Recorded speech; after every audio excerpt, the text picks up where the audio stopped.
ഇത് ക്ലേ ഇല്ല, ഫുള്ളായിട്ട് ക്ലേയിലാണ് ചെയ്യുന്നത്. അകത്ത് വൈക്കോല് എല്ലാം വെച്ചിട്ടുണ്ട്. പിന്നെ അതൊന്ന് സ്ട്രോങ് ആയിട്ട് ഇരിക്കാൻ വേണ്ടി പ്ലാസ്റ്റർ ഓഫ് പാരീസ് തേച്ച് വെച്ചു ചെയ്തിട്ടുണ്ട്. ഓക്കെ.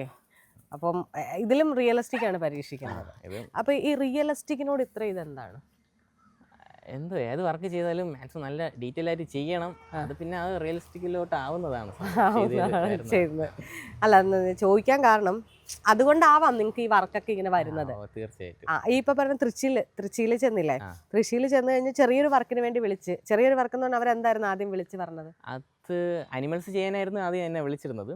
അപ്പോൾ അവിടുത്തെ സാഹചര്യം കാരണം വർക്ക് ചെയ്യാനുള്ള സ്പേസ് ഇല്ലായിരുന്നു. അങ്ങനെ ഒരു ചെറിയൊരു വാട്ടർഫാൾസ് ചെയ്യാൻ വേണ്ടി പറഞ്ഞു. അപ്പോൾ അത് ചെയ്തു കൊടുത്തപ്പം നല്ല രീതിക്ക് അവർക്ക് ഇഷ്ടപ്പെട്ടു. അപ്പോൾ അവിടുത്തെ അത് കഴിഞ്ഞിട്ട് രണ്ടാമത്തെ പ്രോജക്റ്റ് എന്ന് വെച്ചാൽ തമിഴ്നാട്ടിലെടുത്ത ഏറ്റവും വലിയ രണ്ടാമത്തെ മൗണ്ടൈൻ ആയിരുന്നു നമ്മൾ അവിടെ ചെയ്തിരുന്നത്. ഓക്കെ. അത് 80-100 മീറ്ററോളം ലെങ്ത് തന്നെയുണ്ട്. ഹൈറ്റ് 26-30 അടിയോളം ഹൈറ്റ് തന്നെയുണ്ട്. അങ്ങനെ ഒരു വലിയൊരു പ്രോജക്റ്റാണ് അത് ചെയ്തത്. പിന്നെ അതിന് ശേഷം അവിടെ ഒരുപാട് വർക്കുകൾ അനിമൽസ് ചെയ്തു,